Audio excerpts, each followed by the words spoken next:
everyone. Thank you so much for joining me today on Dare to Be Different with Demetria. And we're going to discuss validating your emotions.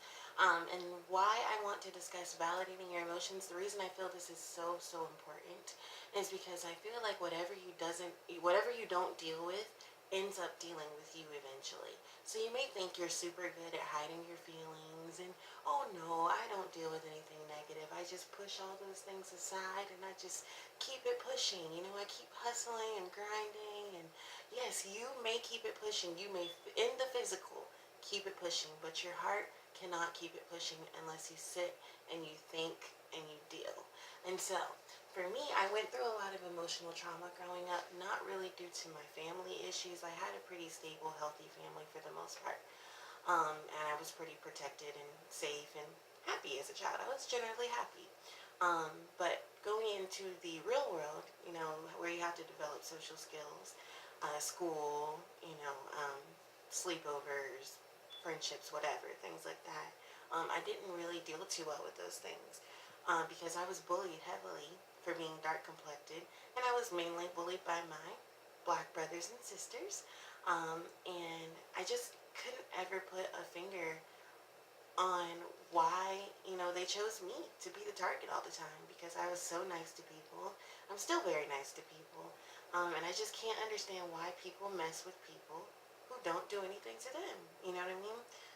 So I tried to chalk it up to a lot of things. I tried to chalk it up to jealousy, but then I was like, but that person really has no reason to be jealous of me, so I don't understand what they would be jealous of. And then I realized that there's more to me than the outside of me. There's the inside of me too, and it's very beautiful, and people are jealous of that. And I don't think I valued the inside of me because I devalued the outside of me so much. And I'm not saying that black people are bullies. I'm not saying that I love black people. I'm black and I love my people.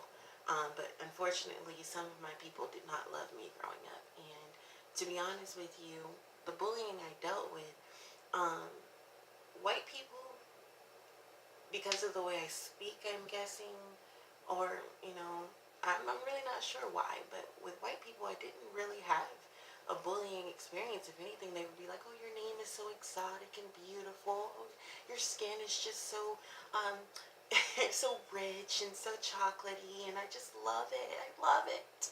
I love it. But the black people would be like, look, when we turn all the lights off, we can't find Demetria. That was like a running joke. People thought that was hilarious.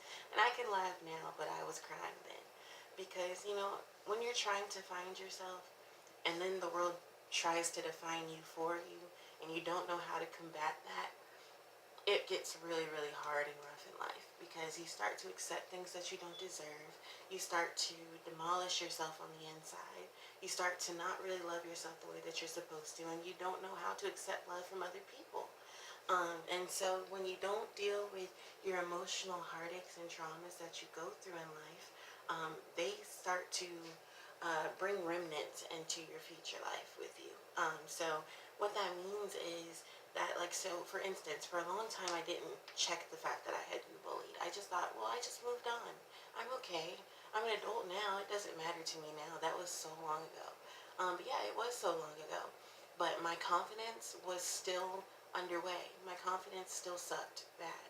I didn't know how to talk to people. I was scared of people, specifically scared of black people. I only dated white men at the time.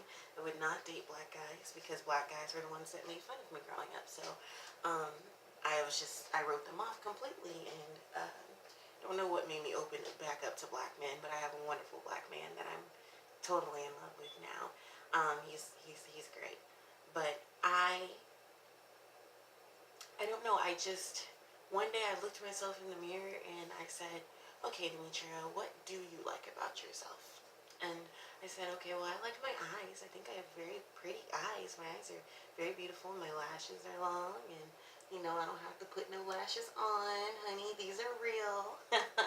But, yeah, I said, I like my hair. I like my smile. My mom used to tell me when I was little that when I smile, my whole face smiles with me, and I didn't ever think about that until I just forced myself to look in the mirror and say, look, this is what you're dealing with, okay? This is what you've got for the rest of your life.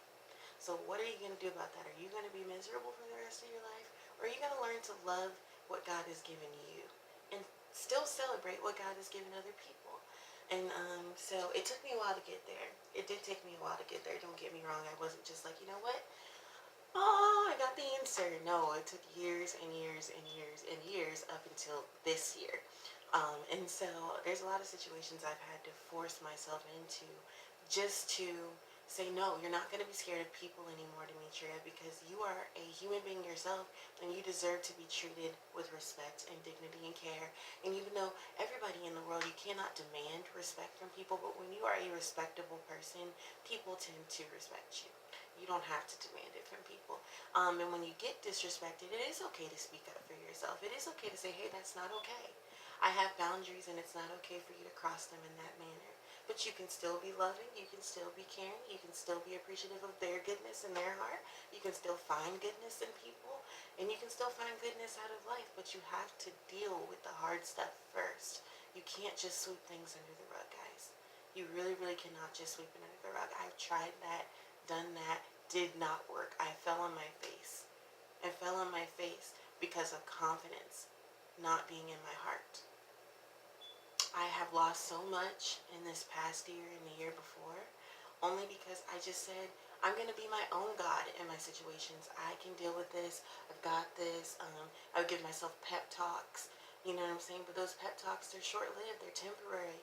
And when I realized, you know what, there's only one true source of happiness and pure joy that no one can take from you, and that comes from God.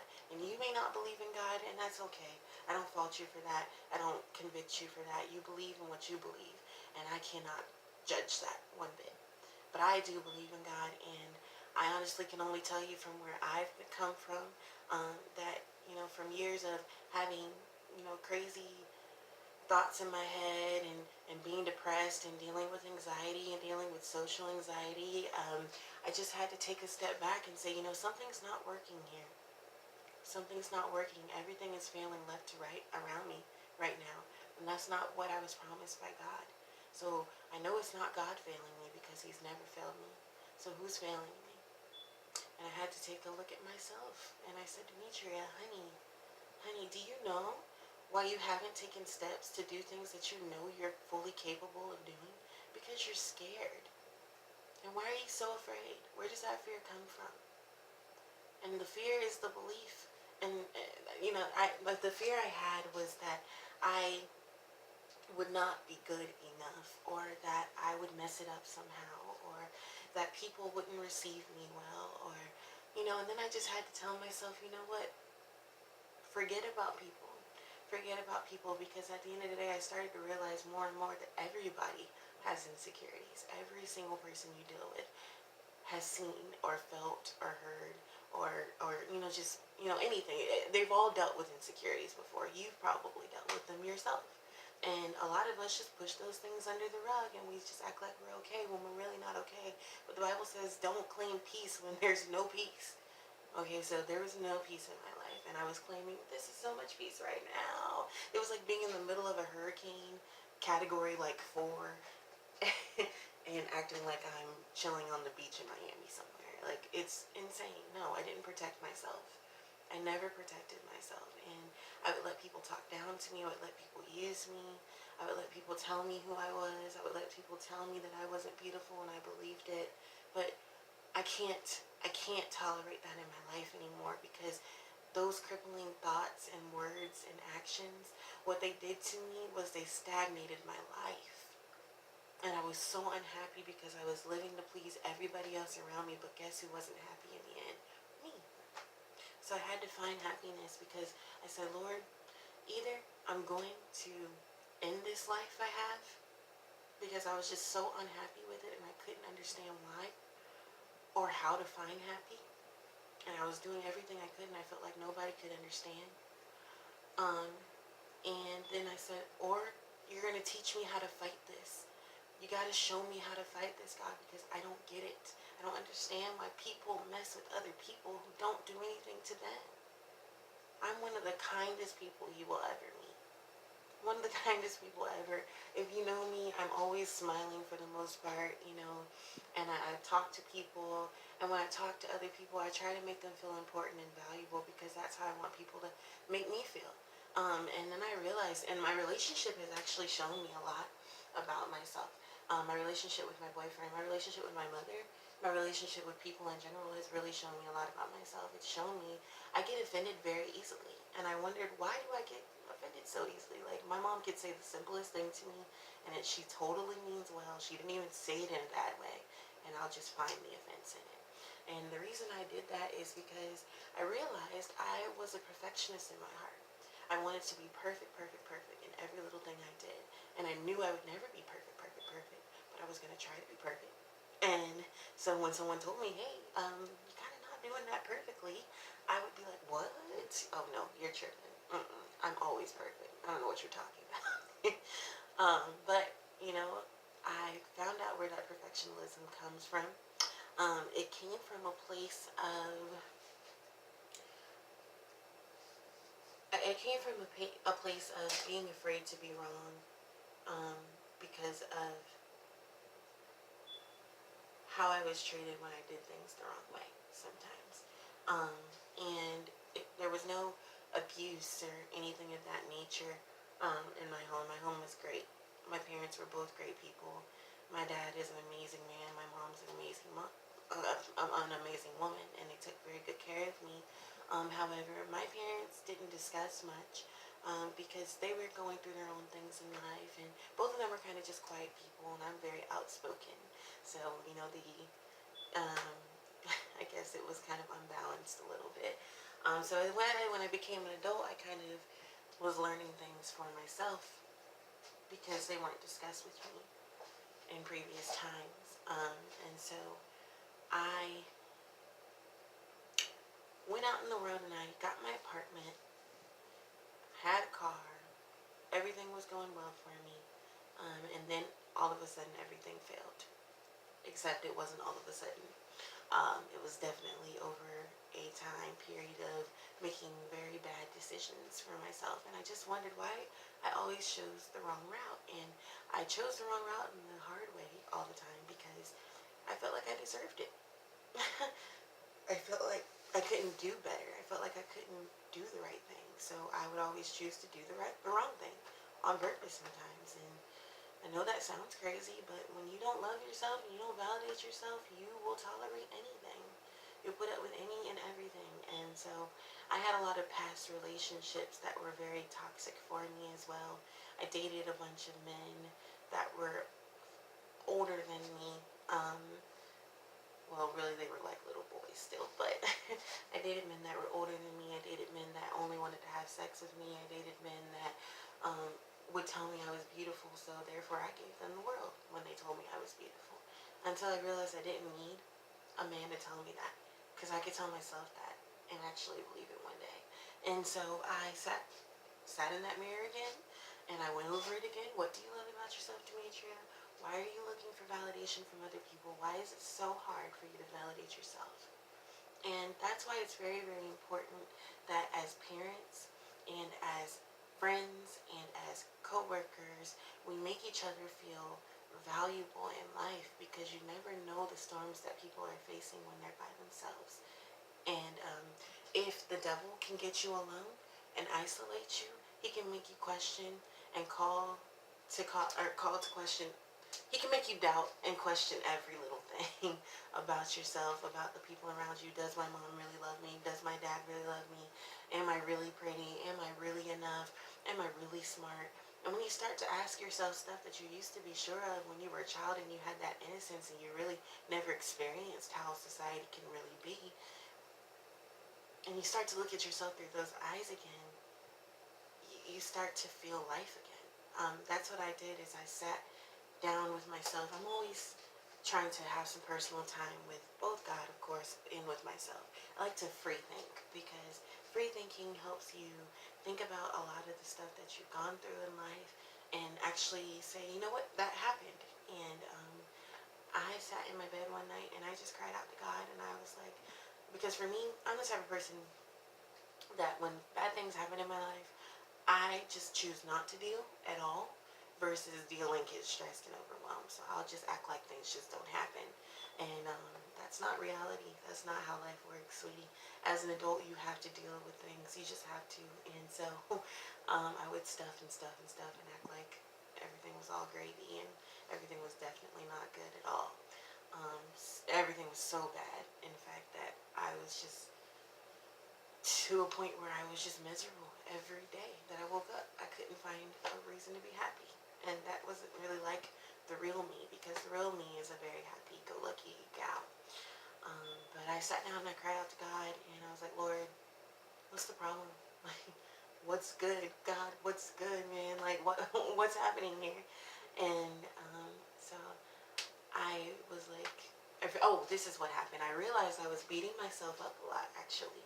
And I was beating myself up a lot because I had made a lot of mistakes in my life in these last couple of years here that I just really, really regretted as a person. And then I just never said it out loud to myself or to anybody else. And I just kind of went on with my life. But things kept failing, just kept failing. And I was like, oh my God, there's just no relief from this. And so God, I was like, Lord, I just need relief. I need relief. I've got so much pressure, and I'm dying right now on the inside. But I mean, I'm like a walking zombie right now. You know, I'm like the Walking Dead. That's how I feel. I feel like the Walking Dead. Um, and then God was like, sweetie, you hold yourself to standards that I don't even hold you to. And I'm God. And I was like, well, what do you mean by that? Like, what do you mean? You know, like, I know you love me. I get that you love me past my mistakes and all that, yada, yada, yada. But, God, I can't love me past my mistakes, because I don't want to give myself an excuse, and I don't want to make those mistakes again. And what if I do make those mistakes again? And it was just too much. But God was like, okay, I want you to just take a moment to think about some of the stuff that you went through that you did not impose on yourself, especially from when you were a child to this point. And so I thought about from when I was a child, and I went back to when I was in middle school and I got bullied. I went back to when I was in high school and got bullied. I went back to when I was just growing up in my family life and kind of felt like the oddball, because I was the talkative one. Most of my family members, they don't really like to talk too much. I'm super duper talkative. I'm super talkative. And so, you know, when you're a child, you don't understand. You kind of just feel like, oh, everybody's ignoring me. You know what I'm saying? And so that little girl in me still felt ignored at the end of the day.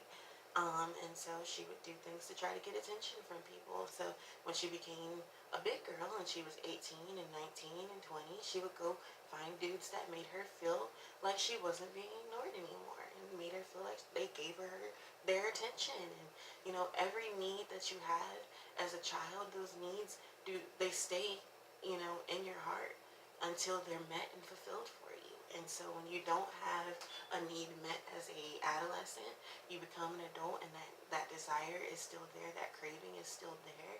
And so you have more control over your life and your decisions and who you let in your life at that time.